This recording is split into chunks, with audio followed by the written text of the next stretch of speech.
La condition météorologique ayant le plus d'influence sur une sortie en planche à pagaie est bien évidemment le vent.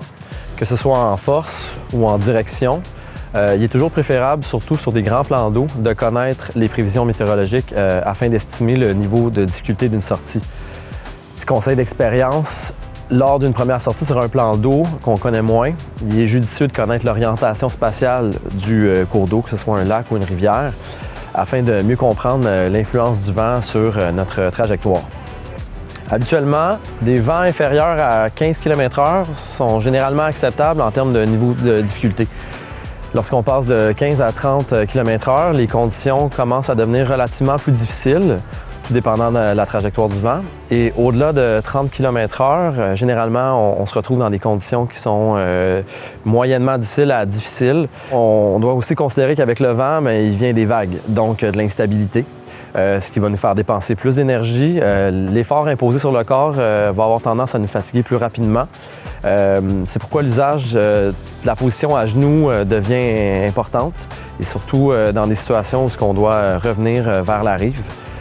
Donc, règle générale, il est toujours très sage de regarder les conditions de vent avant d'aller sur l'eau. En ce qui concerne la pluie et les orages, on doit comprendre que malheureusement, la pagaie pourrait agir comme un paratonnerre lorsqu'on est sur l'eau. Donc, il peut être judicieux d'employer la technique de nage sur le ventre pour se rapprocher de la rive. Et souvent aussi, il faut comprendre que ces conditions-là vont amener des forts vents. Donc, lorsqu'on approche la rive, les arbres pourraient devenir un danger. Parfois, aux abords du rivage, certains peuvent casser ou s'affaisser. Restez toujours vigilant lors d'une approche riveraine. Lors d'une sortie pluvieuse, l'hypothermie pourrait être de la partie. Donc, il est important d'avoir des vêtements techniques adéquats pour se protéger de cet aspect-là. Contre la chaleur, le soleil, le port d'une casquette, fortement recommandé. On peut aussi avoir des lunettes de soleil, évidemment. Mais super important de considérer d'avoir de l'eau à bord de sa planche, surtout lors de des plus longues sorties, pour réduire les chances de souffrir d'un coup de chaleur.